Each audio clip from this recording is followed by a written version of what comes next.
হাবিবেরি গোলাম বানা আল্লাহ তাআলা, হাবিবেরি গোলাম বানা আল্লাহ তাআলা। লেখা পড়া করে সুন্নি আলেম হতে চাই, ইবাদত করিয়া তোমার প্রিয় হতে চাই। তুমি দয়া করে তৌফিক দিও সঠিক পথ চলা, তুমি দয়া করে তৌফিক দিও সঠিক পথ চলা।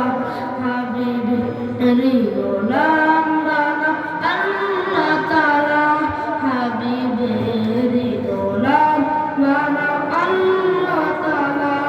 বাবার চেয়ে বড় হওয়া আমার কল্পনা, তোমার দয়া ছাড়া আমি হতে পারবো না। বাবার চেয়ে বড় হওয়া আমার কল্পনা, তোমার দয়া ছাড়া আমি হতে পারবো না। আমার আরজি কবুল করো নবীর উসিলা,